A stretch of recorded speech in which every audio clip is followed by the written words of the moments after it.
Para Bapak, Ibu, dan Saudara yang dikasihi oleh Tuhan, Shalom. Puji syukur kepada Tuhan yang sudah memberikan berkat kesehatan dan waktu bagi kita semua. Di tengah pandemi saat ini, kita masih dapat melakukan ibadah di rumah masing-masing bersama keluarga. Dan marilah kita bersama-sama memuliakan nama Tuhan dengan menyanyikan pujian bersama malaikat di surga.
Selanjutnya kita berdoa yang akan dipimpin oleh Ibu Indriana. Dipersilakan. Allah yang makasih, Allah yang kami sapa di dalam nama Tuhan kami Yesus Kristus. Kami mengucap syukur Tuhan atas berkat dan kasih-Mu. Pada sore hari ini kami dapat berkumpul di tempat ini untuk bersekutu, memuji dan memuliakan nama-Mu. Kami mengucap syukur Tuhan, dari pagi hingga malam hari ini Tuhan tuntun kami, Tuhan iringi kami sehingga kami dapat menyelesaikan semua kegiatan kami Bapa. Tuhan, kami percaya Engkau hadir di tempat ini, Roh Kudus hadir di tempat ini dan memberi kekuatan kepada kami. Engkau memberi kami kesehatan yang luar biasa. Bapa, pada malam hari ini kami berdoa untuk persekutuan kebaktian tengah minggu. Kami berdoa untuk pemimpin pujian, pengiring pujian, doa syafaat, terlebih Tuhan, hamba-Mu Bapak Pendeta Danang Kristiawan MSI Teol yang akan menyampaikan kebenaran firman-Mu Bapak. Biarlah kami bisa mengerti, memahami apa yang Bapak Danang sampaikan, sehingga dapat kami pergunakan di kehidupan kami hari lepas hari. Tuhan, kami percaya Engkau ada di tempat ini dan memberi kami kekuatan. Kami serahkan semua acara ini dari awal, pertengahan, dan akhirnya hanya di dalam tangan kuasa-Mu. Hanya di dalam nama Tuhan Yesus Kristus kami sudah berdoa dan mengucap syukur. Haleluya. Amin. Bapak, Ibu, dan Saudara yang dikasihi oleh Tuhan, kita persiapkan hati untuk menerima firman Tuhan dengan melantunkan pujian, Aku mengasihi Engkau Yesus.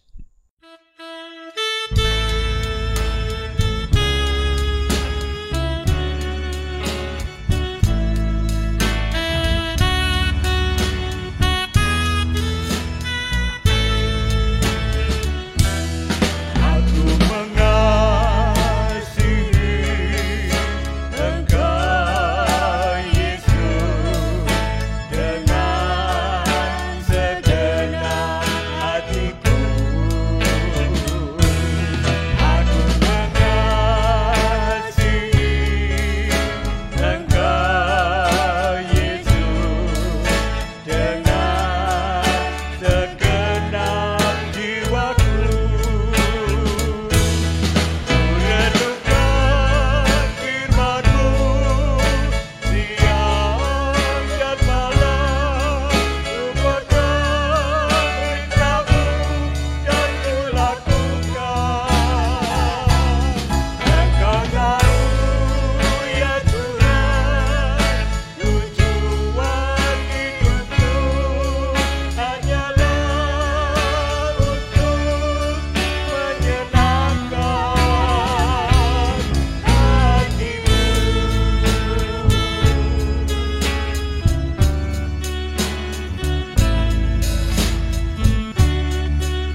Selamat malam Bapak Ibu yang dikasihi Tuhan, salam sejahtera untuk kita semua.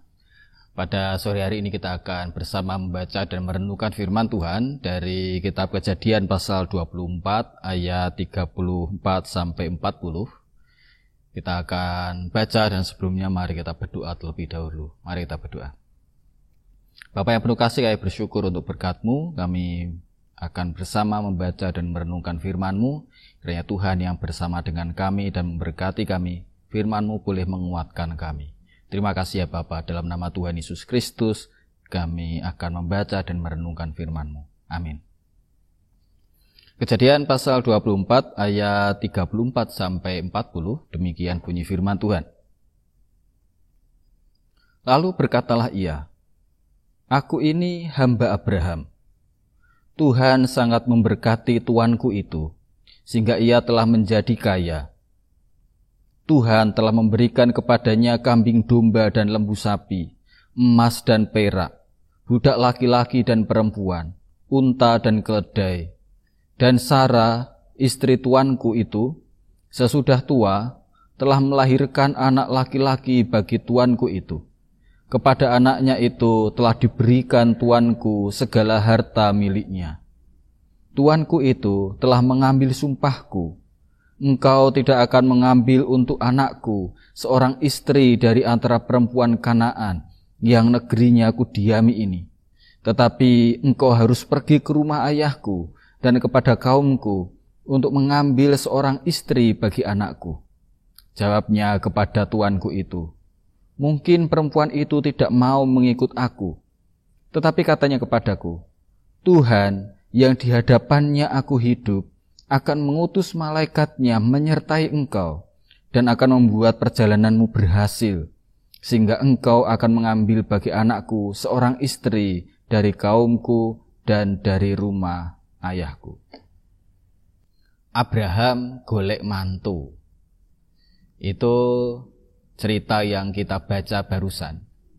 Dan itu menjadi jelas kalau kita baca mulai dari ayat pertama di pasal 24 ini. Jadi ceritanya Sara, istri Abraham, sudah meninggal dan itu membawa kepedihan untuk Abraham maupun juga untuk Ishak. Dan Ishak pada waktu itu usianya 40. Sementara Abraham sudah semakin tua. Ternyata hidup berada dalam janji Allah itu juga tidak selalu mulus ya. Buktinya Sara tidak bisa melihat keturunan dari Ishak. Demikian juga Abraham juga saat itu sudah sangat tua dan janji Tuhan tentang keturunannya seperti bintang di langit dan pasir di laut itu belum juga menjadi nyata. Tetapi ada hal yang menarik di sini. Biasanya Bapak Ibu dalam situasi gamang semacam itu orang cenderung panik.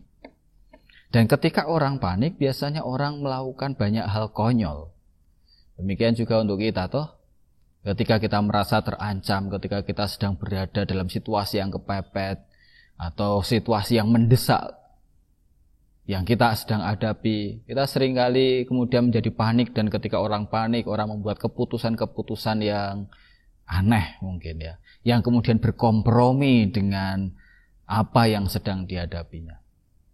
Nah, ada dua hal yang kita pelajari dari sikap Abraham ini sebagai sikap yang harus kita teladan sebagai umat Tuhan gitu ya, sebagai keturunan Abraham secara iman. Yang pertama, kita perlu belajar yang dilakukan Abraham tentang komitmen. Abraham punya komitmen yang sangat kuat. Untuk apa? Yaitu untuk menjaga identitasnya. Dan komitmen dari Abraham itu bisa kita lihat dari syarat yang ia tentukan untuk calon istrinya Ishak. Yaitu apa? Di ayat yang ke-37, "Tuanku itu telah mengambil sumpahku, engkau tidak akan mengambil untuk anakku seorang istri dari antara perempuan Kanaan yang negerinya ku diami ini. Tetapi engkau harus pergi ke rumah ayahku dan kepada kaumku untuk mengambil seorang istri bagi anakku." Nah, yang menjadi pertanyaan kemudian adalah kenapa kok Abraham tidak mau bahwa Ishak nantinya akan menikah dengan orang Kanaan? Kenapa harus kembali ke Aram, Mesopotamia, ke tempat keluarga Nahor? Ya. Nah, ini bisa kita pahami kalau kita ingat kisah di mana Abraham dipanggil oleh Allah. Abraham dipanggil keluar dari kaumnya untuk dijadikan sebagai bapa dari umat Allah, gitu ya. Sebuah bangsa yang besar, bangsa yang menjadi miliknya Allah, dan melaluinya bangsa-bangsa lain akan diberkati. Sebuah komunitas alternatif yang berbeda dari yang lain. Itulah sebabnya Abraham kemudian meminta supaya Ishak menikah dengan orang dari kaum keluarganya, bukan dari orang Kanaan, meskipun dia tinggal di Kanaan. Nah, ini menjadi pelajaran yang menarik untuk kita. Sebagai umat Tuhan, kita juga dipanggil untuk menjaga identitas kita, untuk tidak serupa dengan dunia. Memang kita ada di tengah dunia, bahkan kita diutus ke tengah dunia. Tetapi ingat, kita berbeda dari dunia. Kita diminta memiliki cara hidup yang berbeda. Standar kita, standar Kristus itu berbeda, gitu ya. Dan kita perlu menjaga itu. Ya, justru dengan menjaga itu kita bisa menjadi berkat. Hidup dalam kebenaran, dalam cinta kasih di tengah-tengah dunia saat ini. Hidup dengan pengampunan, hidup dengan keramah tamahan, hidup dengan perhatian dan sebagainya. Itu adalah gaya hidup kita. Itu adalah identitas kita sebagai umat Tuhan di tengah-tengah dunia. Dan ini yang perlu kita pegang, memiliki komitmen. Bahkan di saat-saat yang genting, di saat-saat yang sulit, kita tidak mudah berkompromi dengan segala yang ada di lingkungan kita. Yang kedua yang bisa kita pelajari dari Abraham adalah imannya. Sangat menarik Bapak Ibu, ketika kita perhatikan bahwa Abraham meminta hambanya itu ke Aram, Mesopotamia. Tetapi hambanya itu tidak tahu perempuan mana yang nanti akan diambil. Siapa dia tidak tahu. Tetapi apa yang menarik di sini? Ayat 39, hambanya itu bilang kepada Abraham, mungkin perempuan itu tidak mau mengikuti aku. Ayat 40, tetapi kata Abraham, ya, Tuhan yang di hadapannya aku hidup akan mengutus malaikatnya menyertai engkau dan akan membuat perjalananmu berhasil sehingga engkau akan mengambil bagi anakku seorang istri dari kaumku dan dari rumah ayahku. Ini keyakinan Abraham. Meskipun tidak tahu nanti siapa calonnya, ya, meskipun hamba yang diutusnya juga masih belum tahu dan itu masih samar-samar, tapi Abraham percaya bahwa Tuhan akan mengutus malaikatnya menyertainya dan akan membuatnya berhasil. Ini iman Bapak Ibu yang dikasihi Tuhan. Iman berarti kita berani untuk melangkah, berjalan, meskipun di depan terasa samar. Tapi kita yakin ada penyertaan Tuhan. Dan penyertaan Tuhan itu yang membuatnya berhasil. Tapi ingat, itu berlaku ya ketika kita punya komitmen. Tetapi kalau kita misalkan tidak punya komitmen, kita lebih mengikuti keinginan kita sendiri, jadilah sesuai dengan keinginanku, dan itu dengan berkompromi dengan hal-hal yang tidak dikehendaki Tuhan, ya jangan harap mendapatkan keberhasilan, kan gitu ya. Dan yang menarik juga kalau kita perhatikan, penyertaan Tuhan itu tidak selalu dengan peristiwa-peristiwa yang besar. Penyertaan Tuhan juga melalui hal-hal yang sederhana loh ya.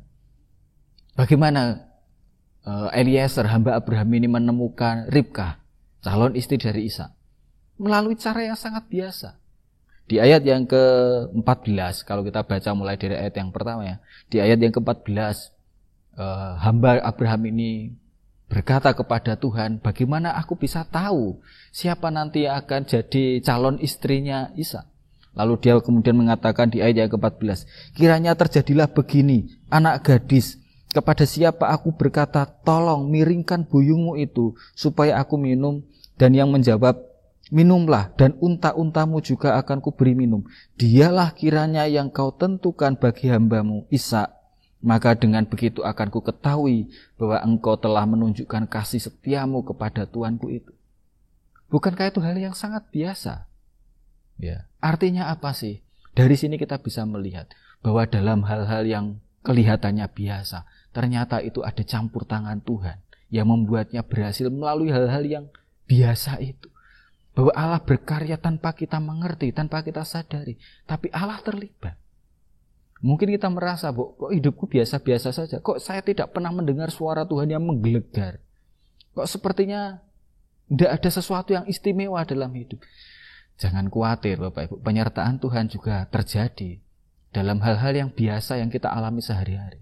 Dalam rutinitas kita, misalkan. Rutinitas Ribka sebagai perempuan, ia setiap sore akan ke sumur untuk mengambil air gitu ya. Itu rutinitas. Tetapi melalui itu Tuhan mempertemukan ia dengan hamba Abraham. Jadi Bapak Ibu yang dikasih Tuhan, ini juga menjadi pelajaran yang berharga untuk kita semua. Tuhan menyertai, meskipun di depan terasa samar, tapi ia hadir. Dan inti dari kisah ini semuanya apa? Yaitu adanya penyertaan Tuhan dalam peristiwa hidup kita sehari-hari, dalam cerita hidup kita.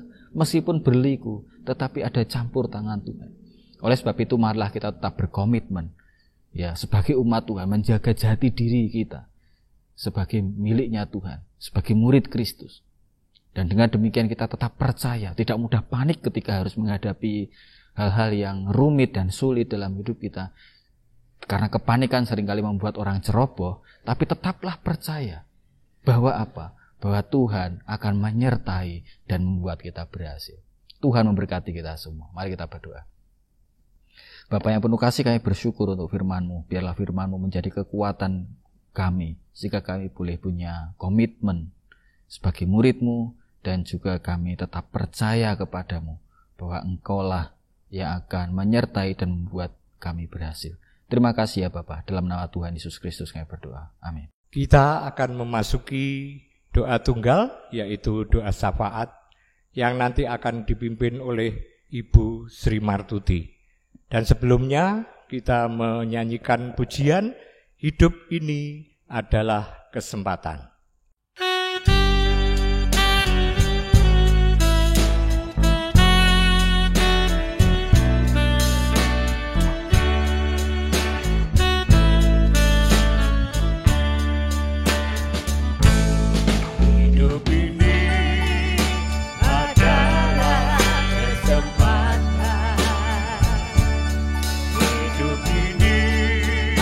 Untuk melayani Tuhan.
kepada Ibu Sri Martuti, dipersilahkan.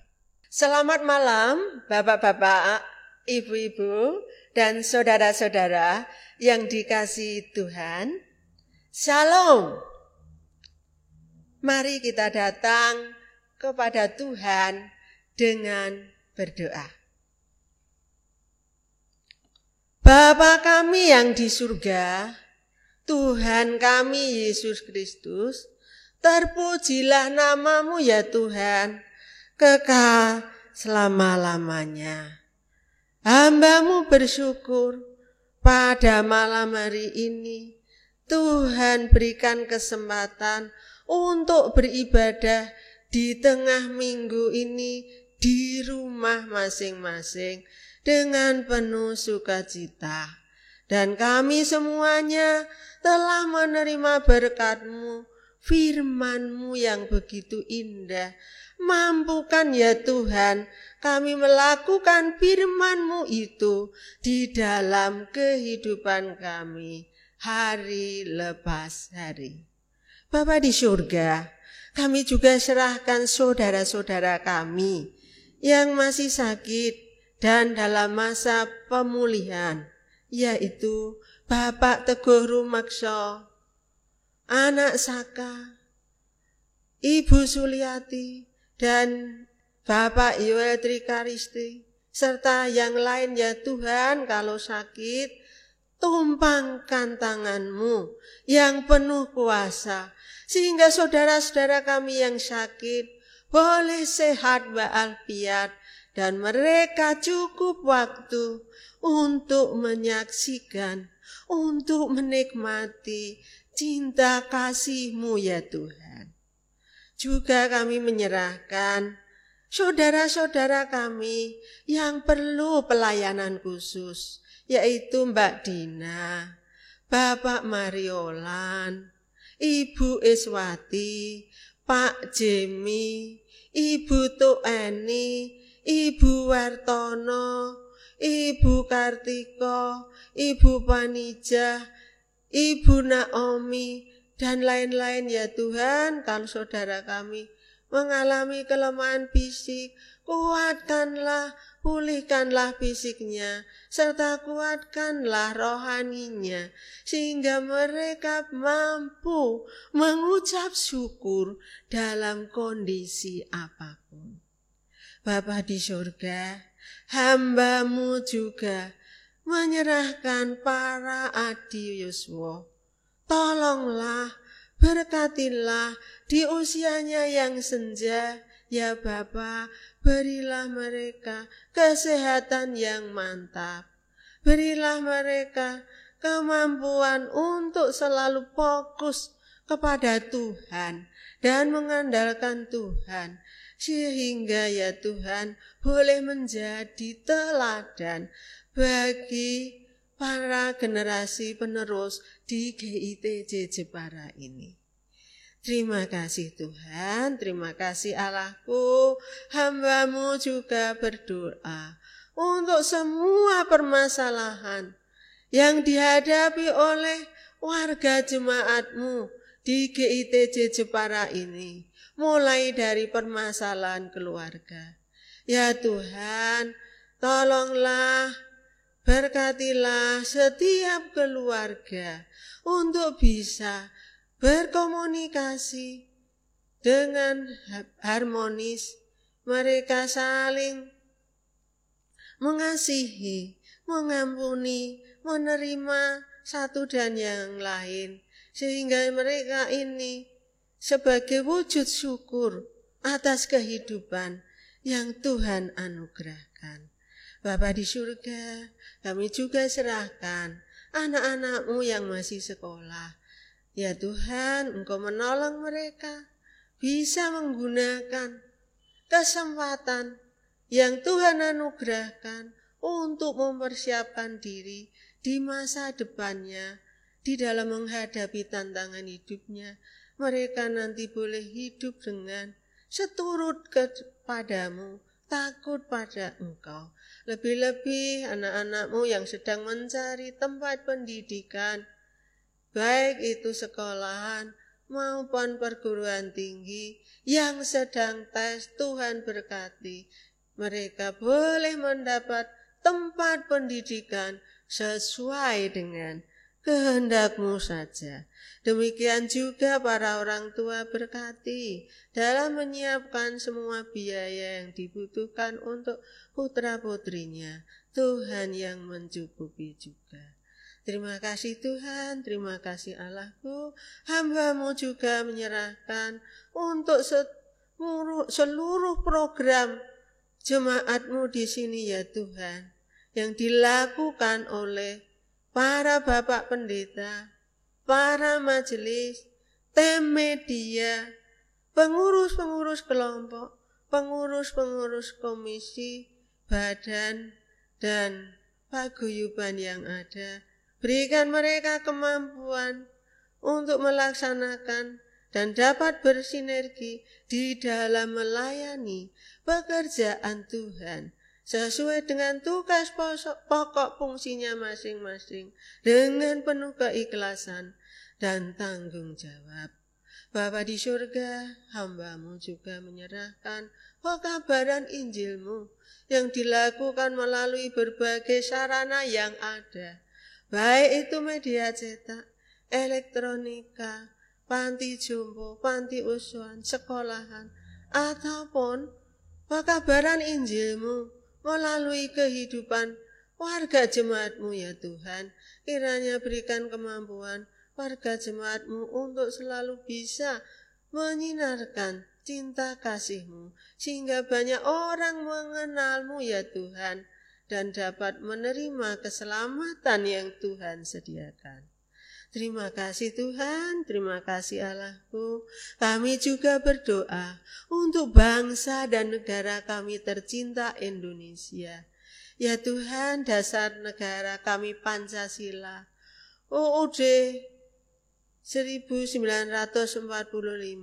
Lestarikan ya Bapa bagi bangsa Indonesia dan berikan kemampuan setiap warga negara Indonesia untuk mengamalkan, melakukan nilai-nilai Pancasila dan Undang-Undang Dasar 45 itu di dalam kehidupannya pribadi, keluarga, masyarakat, bangsa dan negara, sehingga kami semua boleh bebas berbakti padamu ya Tuhan. Terlebih bangsa kami boleh saling hormat menghormati, harga menghargai, bekerja sama dan bersatu padu membangun bangsa negara kami tercinta ini ya Bapa. Maka kami serahkan saja ke tangan kuasa-Mu. Demikian juga kami menyerahkan pemimpin bangsa kami, mulai dari pusat sampai dengan daerah, sampai dengan RT. Tolong Tuhan, Bapak Presiden Jokowi, Bapak Amin Ma'ruf, para menteri MPR, DPR, DPD, TNI, Polri, sampai gugus tugas, dan para pekerja kesehatan, semuanya Tuhan Kau beri kesehatan yang mantap. Engkau pandu, Engkau pimpin di dalam mengatur, menyelenggarakan bangsa ini. Ya Bapa, terlebih ini bangsa kami sedang menghadapi pandemi COVID-19 ya Tuhan. Kiranya kami boleh memohon kepadamu, musnahkanlah ya Tuhan virus corona ini dari muka bumi, sehingga umat manusia boleh berbakti kepadamu. Dan Engkau ampuni ya Tuhan segala dosa-dosanya. Kalau masih ada yang sakit, ya Tuhan, utamanya ini di Kabupaten Jepara, hampir 400 orang sakit karena dampak virus. Tumpangkan tangan-Mu yang penuh kuasa, sehingga saudara-saudara kami yang sakit boleh sehat oleh karena pertolongan-Mu saja.